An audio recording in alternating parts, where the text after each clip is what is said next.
habeas corpus for unconditional release and things of that nature. Many times we have had cases drag on. Many times we have had cases not being fixed. Many times we have had court orders given and ignored, especially by the security forces, which is not strange considering the criminal enterprise that we are dealing with that the NRM government has become.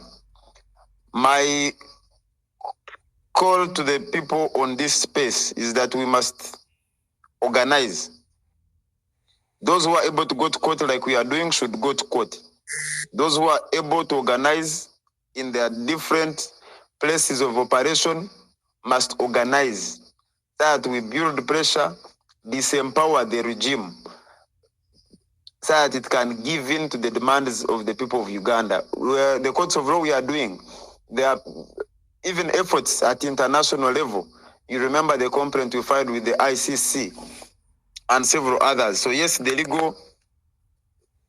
legal approaches, the approaches that are aimed at getting legal solutions are being undertaken, but these must be supplemented by political activism that will build the necessary pressure on the regime to even let the institutions like courts and Uganda Human Rights Commission and others that we have mentioned to be able to exercise their mandate under the Constitution to give orders, but even when these orders have been given, to give them life, because it's one thing to have orders from courts of law, it's another for these orders to be meaningful.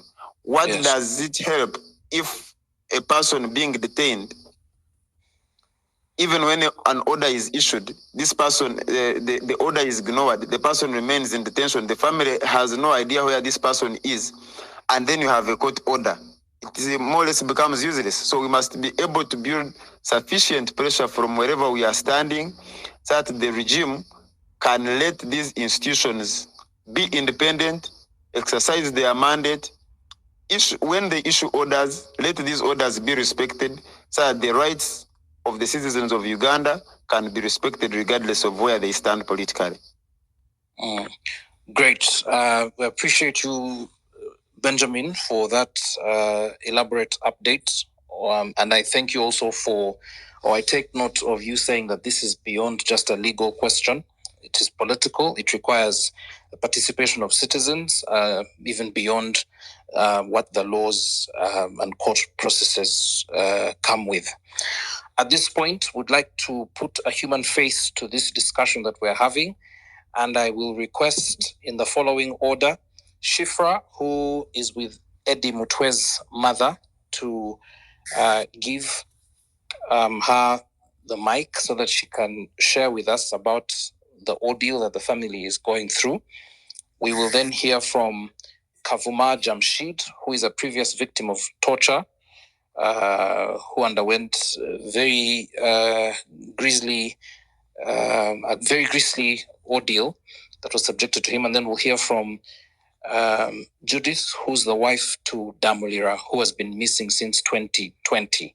We will also hear from Ajmaru, who is with the mother of Kasim Sebude, who was detained alongside Eddie Mutwe.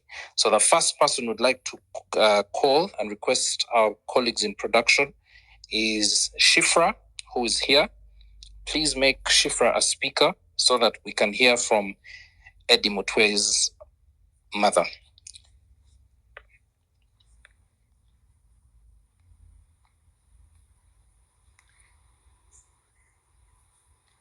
And for the benefit of, do we have Shifra here? Yeah, she's there. I'm trying to connect her, but... Are you physically proximate with her? Are you you where she is? No, I'm not where she is. I'm trying to connect her account. But... no, Shifra has requested to be a speaker, so they should just allow her. Shifra Lukundo. She has already requested to be a speaker. Okay. There's thousands of requests, so I hope the production can sift through and find Shifra. As soon as that happens... okay, she is a speaker now. Okay. Good evening, everyone. Good evening, Shifra. Yes. I'm with Eddie Mutwe's mother, but she's requesting that she speaks in Luganda. It's okay. Mama webale nnyo okujja. Webale nnyo okujja ku lukuŋŋaana luno. Tunyolwa wamu naawe era bw'olaba abantu abali ku lukuŋŋaana buno bali mu nkumi na nkumi z'abantu abali mu Uganda ne mu nsi endala. Twagala okuwulira kiki kye muyiseemu nga family ya munnaffe mukulu Edward Ssebuufu era nekyoyagala abannayuganda n'abalala batuuliza bategeere ebiruubirirwa byo ngeri gy'olaba embeera gye tulimu ffenna nga bannayuganda naddala mwe ab'enju ya Ssebuufu Eddie. Maama tukwaniriza genda mu maaso. Kale ssebo niyanzizza mwenna abali ku mukutu guno. Okuva Eddie bwe yakwatibwa 27 ewiikisi 2 ng'emabega nali ku kitanda nga ndi mulwadde era nga yanzijanjaba n'abaana bange abamu. Then nali naakamala okutereeramu katono ngenda okuwulira omwana wange omu nankubira essimu ekiro nambuuza maama oli bulungi? Nze ndi bulungi. Obulwadde buli bukya kunze waliwo eddagala lyenjagala lyessiina. Enkya tujja kujja tuligule. Eri agenda kumbuulira kulaba oba nina kyemmanyi. In fact nali siina kyemmanyi. Kati bwe nakeera ku makya ngenda okuteekako kiti ngenda okugenda ku Facebook nga ndaba Lumbu yayogera ngamba Eddie Mutwe yawambiddwa nga ndowooza oba bya bulimba. Nenziramu nensoma ngenda okubikula buli wamu omutima ne gunzigwamu. Enkubira omwana wange nemugamba Martha wabadde oyagala kuŋŋamba bya Eddie. Naŋŋamba ye maama naye nadde saagala kutiisa nga njagala osooke weebaka okere ku makya otegeere nga pressure erinza okulinnya. In fact era yalinnya. Naye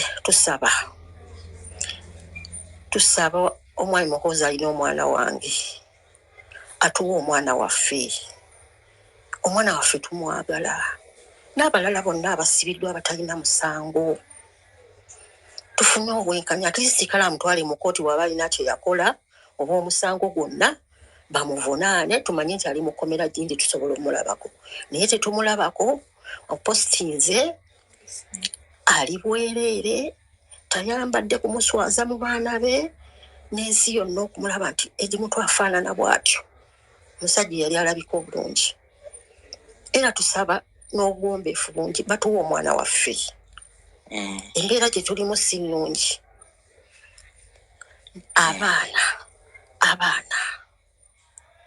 Abaana jjukira mami ddaji waabwe yabadde maama ye taata. Yanoonya ekyokulya. Nange nze kennyini mmaze ebbanga kati wiikisi ziringa 3 sikola. Era yabadde ambeererawo okusinga. Bwekubira maama oli otya maama kutiti maama najja n'akulambula buli lwava okukola. Kati simulabako. Ne weebaka n'obuuza oba alidde oba talidde oba amukuba oba bakola ki.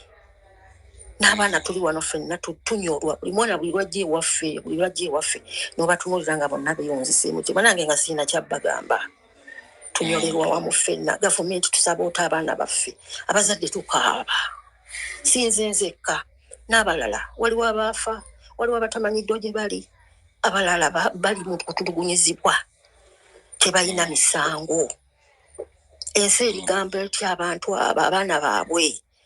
Abaana b'abantu bano bali kulaba atya ne babagamba nti omulembe guno gwe gwatta kitaawo oba gwe gwatulugunya taataawo oba gwe gwamugyamu eriiso oba gwe gwamumenya emikono oba amagulu. Tuli tugamba tutya abaana. Era abaana bagenda kula batya nga katulinawo wano abaana aba Eddie kalengezezza ku bange. Batumula bawulira nga twogera bino bagamba ye omulembe guno gwe gukola gwe gwatulugunya taata waffe n'abaana abalala bwe batyo. Ensi esaasira abantu. Tunyolwa tukaaba. Bato omwana waffe. Webale nnyo mami okwogera n'obuvumu obwo. Era byogedde byonna wano tulaba nga abantu bakkaanya nawe. For the benefit of those who are not fluent or conversant with Luganda, there are 5 bullet points that Mr.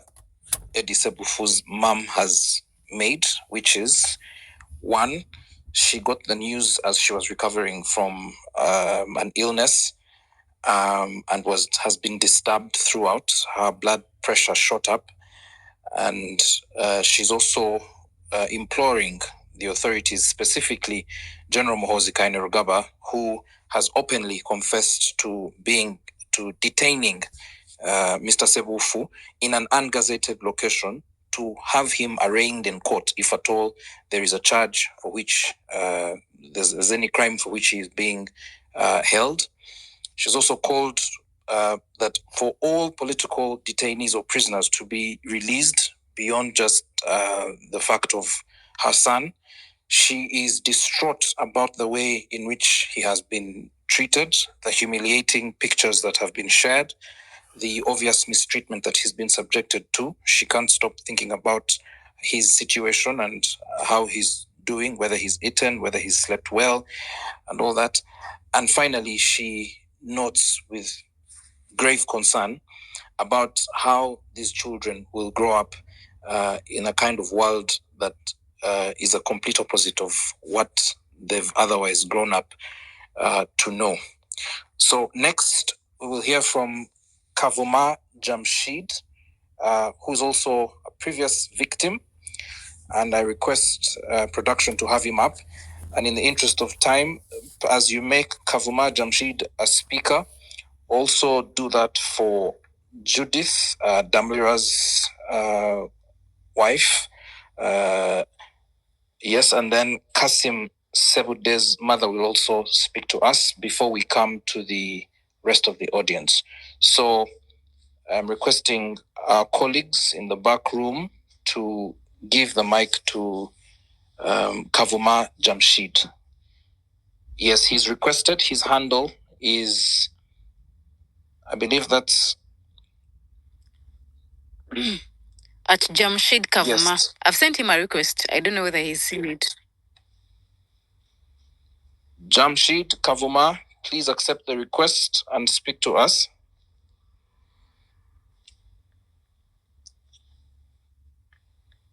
Okay, as Kavuma Jamshid does that, have you also sent a request to Judith? No, she's not called Judith, but she's my neighbor, so I've sent the request. I think they will get in. It's Muchala Damulira. The husband disappeared in 2020. Up to now, he's never been seen. He was abducted, and she's going to speak through the account of Kakande Chirumira. Okay, Kakande Chirumira. Yes, you have the. So he's already on. I don't know whether I can start. Yes, I can see Kakande Chirumira. I can also see Kavuma Jamshid. Let's hear from Kakande Chirumira, and then we will proceed to hear from Jamshid. Kakande, over to you. Feel free to use, as the previous speaker has, to use a language of your convenience. Go ahead, Kakande.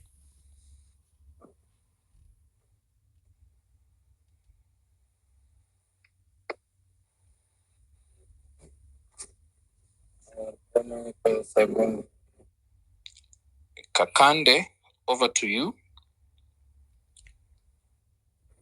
Kakande, please unmute. I think you're muted. Okay, he has unmuted. Go ahead. Okay, now you can speak.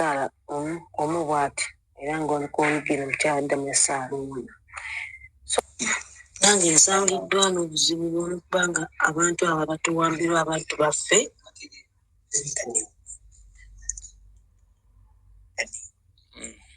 Batuwambira abantu baffe. Waffe tusangiddwa nga taffe tulina obulumi.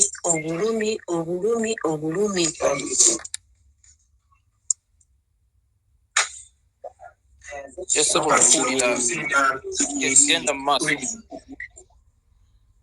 tusangiddwa nga tulina obulumi nga bw'owulya nti obulumi okutuwambiranga abantu baffe ate ne bamala ne babeegaana abantu baffe. Nze mukyala Damulira nina obuzibu bwe nasanga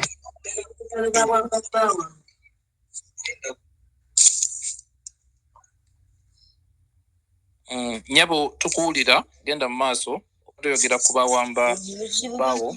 Obuzibu bwange bwe nasanga okuva le bawamba bba wange eddamu lya John Esalaama mukyala wenze njogera naye empise mu bulumi obutajja kugamba nti kino nakiri naye twebuuza abantu baffe bawambanga baaki naye ng'owamba omuntu Mama mukyala Damulira wali kinyonyodde kyekyaliwo bawe bamusanga bamutwala ddi n'ebirala. mukyala Damulya John bamujja wa Kisekka ku dduuka lye ne bamutwala 2022 emyaka 5 gigenda kuwera nga 21 Novemba. Omusajja okuva le bamutwala 2020 so si 2020.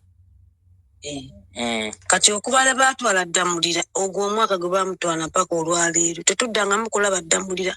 Tutuuse mu makooti tutuuse mu makooti ag'enjawulo makomera batugamba talabikako kyokka ate nga Museveni oyo gwolaba yasoma Damulira n'agamba nti amuyina ate bwe yamala yamwegaana ate ne bamaani bavunika fayiro zaffe butambuza tebatubulya amazima g'ekiki ekituufu bakimanyi naye Museveni abantu baffe abatwala wa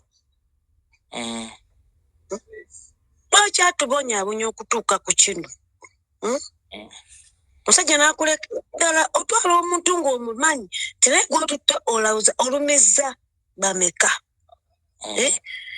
olumizza famire omuntu omu oyo gwolaba yebadde empagi ya famire yonna abaana be maama we n'abalala n'embeera gye tuyitamu nze mukyala Damulya nina embeera gye mpitamu lwakuba nze nawulira nga sikyalina na bigambo bye njagala nakwogera kuba byanzigwako naye Museveni twakola ki abalala n'ogamba abantu 18 wabeegaana musajja gwe watutambuza paka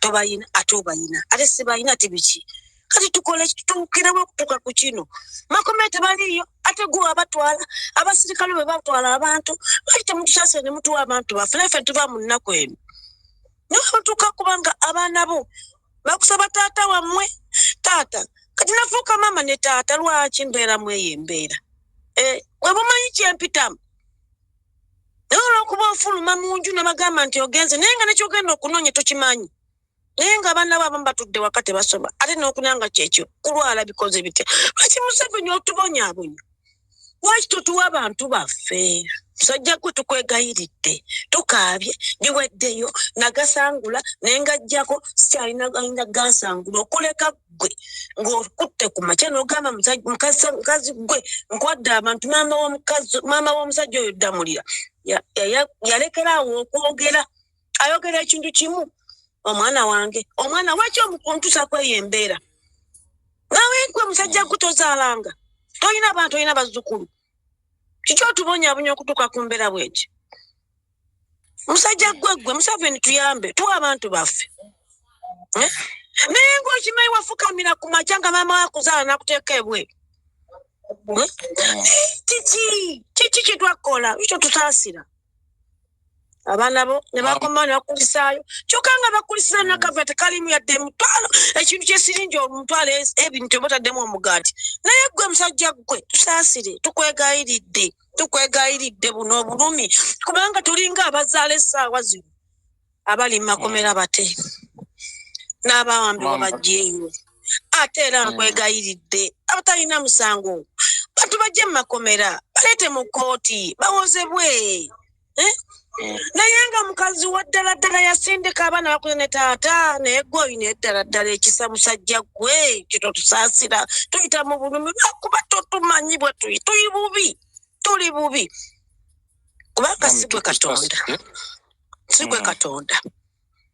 Katonda yateekawo abantu babiri n'agamba nti kibaawukanya kuba kufa naye ate gwe watwawukanya sigwe Katonda tetwajja kuteeba nti gwogere twawukanya kuba tutwagattibwa katumanyi nti munnange agenze naye n'amalalo gambula nina balaga ki n'amala lusigalina nange bwe nalinda kanti gati wonna mutambuddewo nange ntya okunteekawo obumu tulwala tumunyabonyezebwa oye bannange Museveni enkwega gidde taata tuwa abantu baffe tusaba abali mu makomera munnange bate kale bo babalabako naye nabo bate bajje bawuzibwe niyefe abaabuzibwawo emyaka 5 ddala omuntu wa munno mama tunyolwa wamu naawe n'abaana bo olw'okubuzibwawo okwa bawo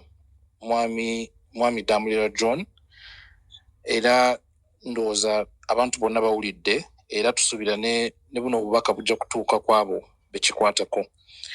Again, for the benefit of those who might not comprehend Luganda, this is John Damulira's wife. As you can probably tell, she is disconsolate and she has talked about the situation in which she's going through, including the fact that she is completely, going through indescribable heartache. She has to play the role of mother and father because her husband has been missing for close to 5 years now, having been picked up from his shop in Kampala and has never been seen again. She doesn't know anymore what to say or what answers to give to her children when they ask about their father. She's also said, rather concerningly, that one of her children has been affected by the withdrawal syndrome. That child only speaks a word or two and that's it, and does not talk. This withdrawal having been brought on by the disappearance of the father for close to 5 years now. Next, we have Kavuma Jamshid to share his personal experience as an abductee who was fortunate enough to make it out alive from the dungeons of the torture chambers, such as where Eddie Mutwe is being held. Jamshid, if you are here, please accept the mic and share with us. Jamshid Kavuma.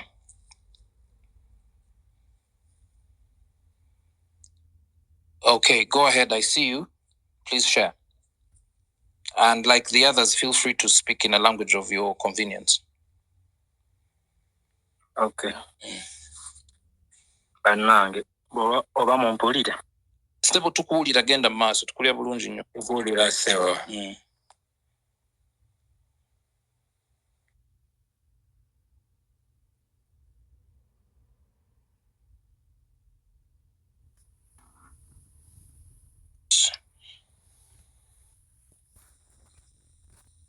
Genda maaso stable tukuwulira. Network entawanya. Bannange neyanziza omukisa guno okunteekako wano.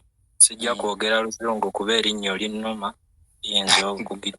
So kanjogere mu Luganda lwentegeero. Oh dear. We have challenge with Jamshid because he keeps coming on and going off. So I will line up as we wait for him to sort that glitch out. I will now ask Ajmaru, who is with the mother of Kasim Sepude, who was arrested alongside Eddie Mutwe. So Ajmaru, if you are here, to my co-host, Dr. Nalukwago, do you... I've tried to look for his hand, or I can't see it. Okay, in that case... I've looked for Ajmal's hand, I can't see it. So I think probably if he's on, he can send a request, then I let him speak. Yeah, Ajmaru, if you are here, please send a request to speak and you will be allowed to do so.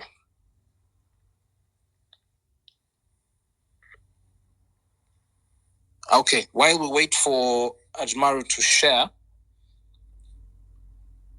because those two will be the last people to speak before we hear from the audience, members of the audience. And as we get ready to do that, production is already... okay, Kavuma, you are here?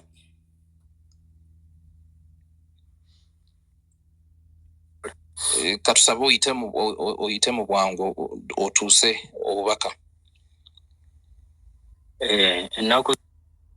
Oh dear. Okay. For Jamshid, just so that his story is not lost in the weeds of this network challenge, I will request Benjamin, if he's still here, to share Jamshid's audio in a minute so that we afford him the audience that he deserves. And then we will open the floor to the audience to share. Benjamin, if you may.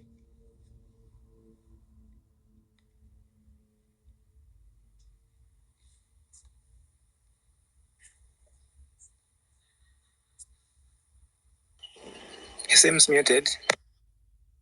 Yeah, Benjamin, if you're speaking, you are muted.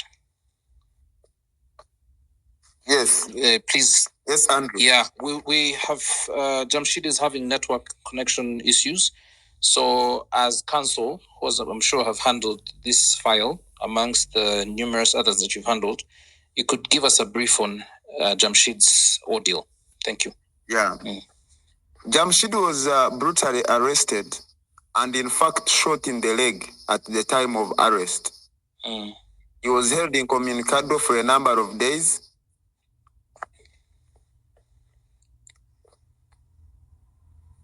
Jamshid was brutally arrested and in fact shot in the leg at the time of arrest. He was held incommunicado at the time of arrest, and we applied for habeas corpus, but when the state was served, they produced him in court and charged him with malicious damage to the vehicle that the security personnel who came to arrest him were moving in.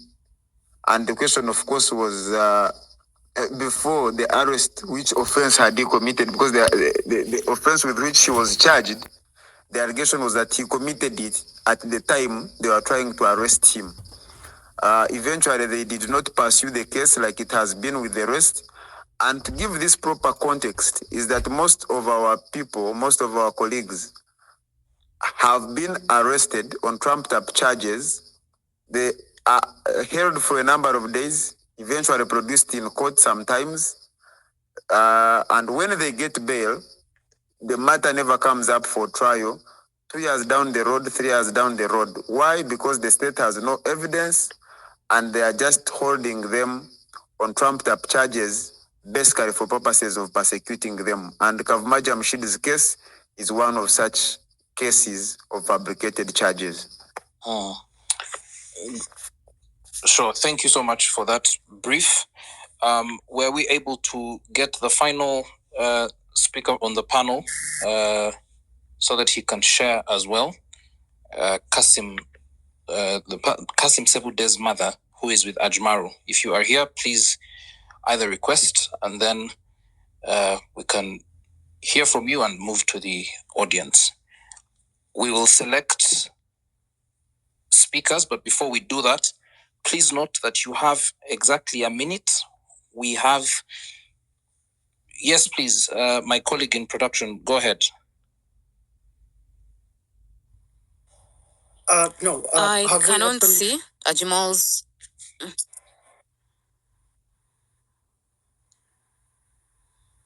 Yes, the producer, what? Oh, sorry, I was just saying I cannot see the. Oh. I was saying I cannot see the hand, also I think we can go to the audience because I can't find the hand of Ajmal. I failed to get it, and he's also not sending a request. So to communicate with him. Okay, this space has 7,507 people right now. My colleague, my co-host, will choose speakers from the audience, and I invite her to do so. But before that, I see a hand from our colleague in the back room. You have something to say? No, you've opened up to the public, so I had a couple of questions. I don't know if I can go first for the 1 minute. All that were written to you or your own questions? My own questions. Okay, great. Since you are in production, we will hear from you. Let's first have the rest of the audience share, and then we will come to you in production. I hope that's fine. Okay. Dr. Judith Nalukwago, please choose speakers. Sasi, you're saying something? Yeah. I was saying I'm seeing Jamshid back online. And now he has just disappeared, but he had briefly returned online. I also wanted to supplement on what Council Katana was saying earlier. Jamshid, for many who don't know, was actually at the scene when they were abducting Mutwe last Sunday. And he was, I thought he was going to come and give us a brief of what transpired that fateful evening. He might have given us a description of some of the faces that he saw. And one of those faces is a bulky gentleman. No offense meant. Is one of the bulky gentlemen that keeps following our president everywhere he goes, at home, at the headquarters in Kapule, and literally everywhere. So it's quite unfortunate that Jamshid is not here, but let me see if I can reach out to him. So what the issue is. Actually, if it helps, I was just talking to Jamshid a while ago, and I could call him and ask him to speak through my phone so he can be able to communicate with the rest of the masses here. Sure, please. Okay. Allow me just a minute. Okay, as Dr. Nalukwago lines up her choice of speakers, we have allocated 20 minutes to this slot, and if all of us stick to the 1 minute rule, we will be able to put in as many people, probably even more than 20, since we're using a minute each. Honorable Chagulanyi, is Jamshid ready to talk? And Yes. Jamshid now. Okay, go ahead. Yes. Jamshid Kwoli Kulain.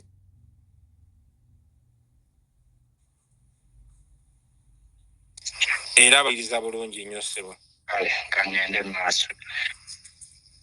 Bannange baganda bange mwenna abali wano mwebale kubeerawo, mwebale kukuŋŋaana mu bungi w'emuti ku nsonga y'abaganda baffe abawambibwa ne muganda waffe Edi Mutwe, kuba eno ensonga ewomeddwamu omutwe nga ya Edi Mutwe n'Imri. Ansooke ndowooza ntandikire ku nsonga zange ganze we nawambibwa ennaku z'omwezi nga 5 Ogw'Okwakumi 2022. Nasangibwa masanafu ku kifo bakiyita Gladiator Paradise. Abasajja we banzija najjira mu drone yali taxi. Wabula twali tumanyi nti taxi eya bulijjo ng'erimu ebikubo bya taxi byennyini ng'eriko n'akatanda waggulu. Kati abasajja abo we bajja okumpamba, like nagezaako okudduka, kati bwe nali nziruka ne bamukuba essasi mu kugulu. Baali baagala kummenya kugulu, wabula okugulu tebaakola ki, tebaakumenya. So bwe baamala okunkuba essasi ne bansika ne banteeka mu drone, omusaayi nga guyiika mungi, nga bansibye empingu ne baŋŋamba nti nyambulemu essaati ng'olwedde ndi ku mpingu nga ndi ku handicrafts, nzijemu essaati ate gye mba nsiba ku kugulu. Kati nga neebuuza essaati ngenda gijjamu ntya ng'ate olwedde ndi ku mpingu ndyoka ate ngisibe ku kugulu. Waliwo awo omu n'asumulula empingu nenzijjamu essaati nengisiba ku kugulu omusaayi guleme kuyiika mungi. So awo ne batubeeza awo. Waliwo ne bannange be bantwala nabo balinga 3. Kati batuvuga mu drone ekiro ekyo tetutegeera na gye tulaga, naye wabula bwe twali tugenda, buli bwe twali tugenda tuyimirira. To cut the story short, nga bantuusa ku Sseemwayo Embuya, wadde nali simanyiyo obudde obwo, wabula bwe bantwalayo ne banteeka mu godown wansi eyo.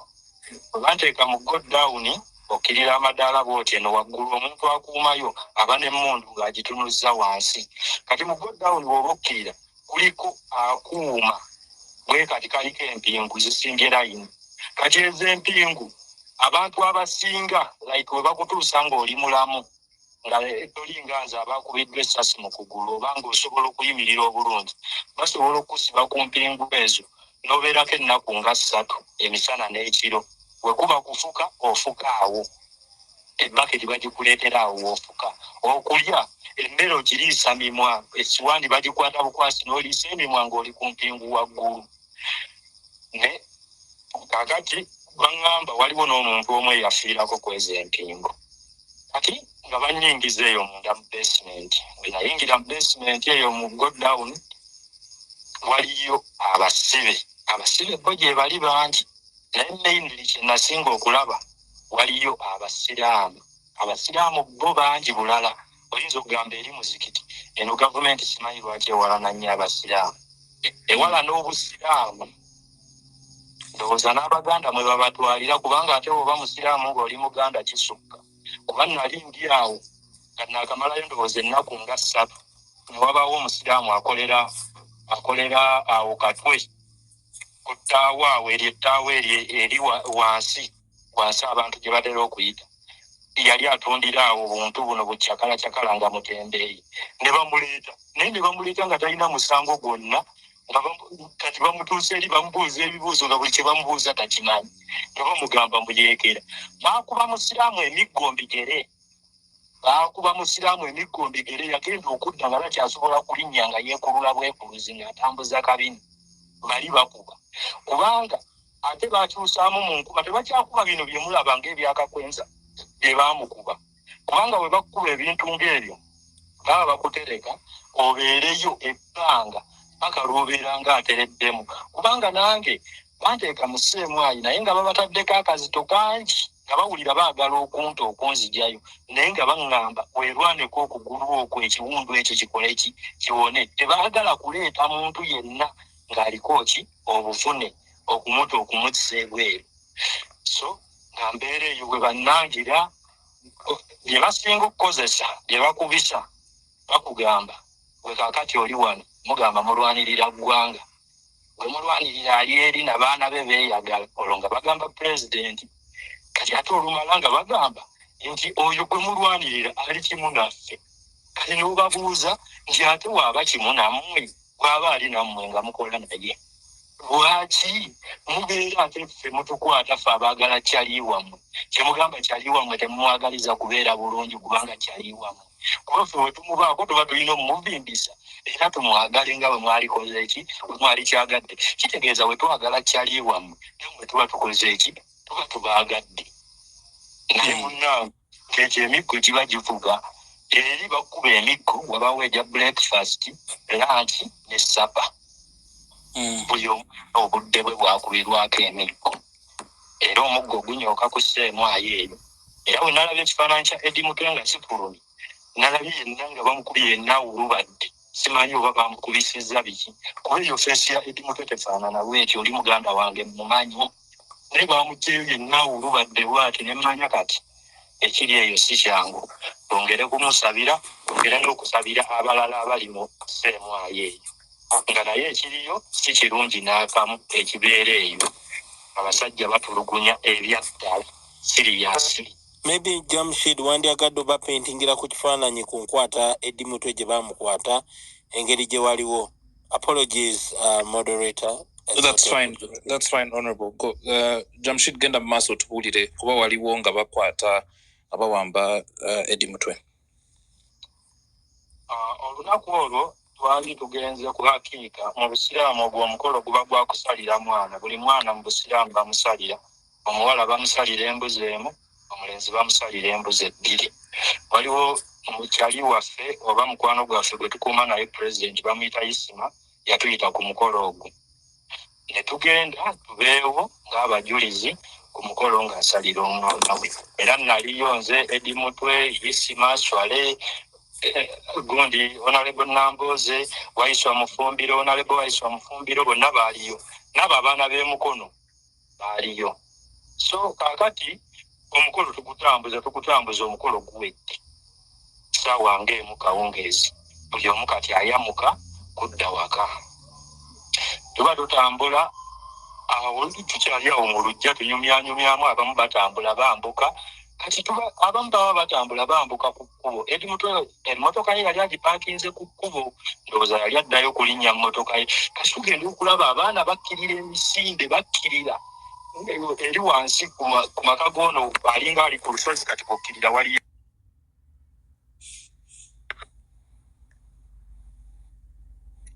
abantu kati ffe engeri gye tulina sirikale ba bulijjo tugamba kati ffe abatalina musango batukwatira ki kubanga okukola pate mu makaago si musango. Tetugamba namwe temutukiisatiisa ebyo bye muliko byakusaaga. Kati tusigalawo ffe twali tusigadde awo tuyimiridde kati noonya ngamba Edi oba aliwa manyi oba akyali wali ewaayisimu kumbe gye yayambuse. Kati tuba tukyali awo tugenda okulaba drone ejja yasala omulundi gumu kuba bwe twali tewaali wala n'ekkubo yasala omulundi gumu ng'erimu amataala gaaka nnyo oyagenda n'esiba omulundi gumu nedda reverse neggala akakubo akaali kakkirira ku maka ga isimu. Kati we yaggala akakubo ako ffe ne tudduka nga tukkirira ku kisaalu wansi kumbe ye edi yabadde ayambuka kuki ku mmotoka. Kati mu kwambuka ku mmotoka bagenda balaba drone ezo nga zizze kuba drone zaali 3 nga waliwo ne double cabin n'akamotoka akatono ndowooza ke kaalimu oyo omwami. So kati gundi Edi Mutwe abadduka abulawo n'abo abalenzi be yali nabo okuli oyo Sebudde Kasimu gwe tuyita Kunta mwana w'eyo Mukono, waliwo n'omulala bamuyita Fred, ndowooza n'oyo omulala gwe bamukwata balinga 4. Kati baba bagenda weebati nga wabaawo omuntu omu ayita nti Edi Mutwe nga badduka nabo. Kati oyo yayita Edi Mutwe yaleetera Edi Mutwe obuzibu. We yamuyita abasirikale ne bamanya nti Edi akola ki ali eri ne bagenda ne bazikookingirawo emmundu. Okimanyi bwe bazikookinga baba baagala kumutta.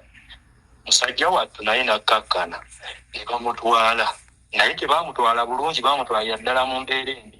Kati ffe olwo tudduse tukkiridde ku kisaalu era we natuuka eyo ku kisaalu nasooka nenkubira pulezidenti essimu naye ndowooza yali bize teyasobola nenkubira maama nemutegeeza nti Edi Mutwe bamulidde. Kati eyo ku kisaalu twamalayo ndowooza essaawa nga 2 tumala tukomawo nga abasajja bambuse. Tutuuka mu maka mukyala wa Isima yali yasigaddewo n'abazadde baali basigaddewo mu maka. Kati we tudda nga omukyala atusigira ekifaananyi ng'atugamba waliwo omusajja azze wano abadde munene alina ekirevu ayambadde topi ya black n'ebyambalo byayambadde bya black naye ye nga tali mu uniform ali mu leeya nga munenenene bw'ati. Era nze nakimanyirawo nti oyo muwummuza kubanga ye yali akola ki yatumanyi ffenna atumanyi kuba tutambulyako. Akuza yatuuka ku maka ga Isima n'ababuuza kati n'asooka ayimiriza gano amagye ge yali atambula nago agamuli emabega abo abaali mu uniform n'abagamba simama. Kati ye n'abeera ng'ayingira mu nnyumba n'alingizaayo bw'ati agenda okulingizaayo ndowooza yali akimye effengolo Edi gye baamulidde dda ndowooza yali alowooza naffe tukyaliwo. So kati bwe yabagamba simama n'alingizaayo n'amala ne beetooloola awo ennyumba ne bamala ne batambula ne badda mu mmotoka zaabwe ne bakola ki ne bagenda. Naye nga mission eyaliwo naffe ndowooza baali baagala otutwalirako Katonda yataasa butaasa awo we twawonera ffe ekityo bwe kyali. Thank you. Thank you, Chagulanyi, for your innovation in calling him and having him get on as he had a network issue. We appreciate him sharing as much. Again, this is the final speaker from the panel, and so I will briefly translate, and this time we'll go to the audience. Jamshid was abducted. He told us about his ordeal. He was abducted in what has now come to be known as a drone, which is usually a minivan. The minivans that have been reconditioned to suit the purposes of abduction, made many stops along the way until he was detained in a place that he later got to know as the dreaded and infamous or notorious Chieftaincy of Military Intelligence Detention Centers, which is a detention center, which is a dungeon. Many people have complained or talked about being held here.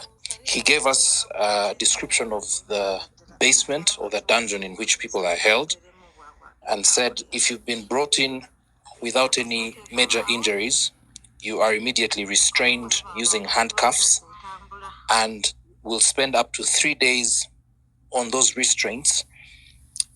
Calls of nature are to be answered there. You will not be allowed to go somewhere to relieve yourself in a place of convenience. He also said some people have actually died there on those on those handcuffs, and also quite disturbingly that meals are delivered to you there. You have to eat using your mouth, like a dog or another animal would. You're not given the benefit of holding the food or picking it from a plate. The food is brought before you, and then you pick it up with your mouth, in such humiliating conditions. He also noted that he observed a high number, disproportionately high number of Muslim detainees. Also talked about a man who was brought in without any particular charge, who was beaten terribly, and described one of the torture methods, which is hitting people under the feet. That is something that we repeatedly hear. He was hit under the feet, and that his own injury, his captors refused to release him until he got better, saying that they cannot release him with evident torture marks, as well as the bullet wound that he sustained when he was shot in the process of being abducted. It's a terrible ordeal that he went through, but that's essentially what he said. His final remarks were about how Eddie Mutwe was abducted, where they'd gone to attend an event for a child who was being named, or some such social event, and that's when a drone, the one that I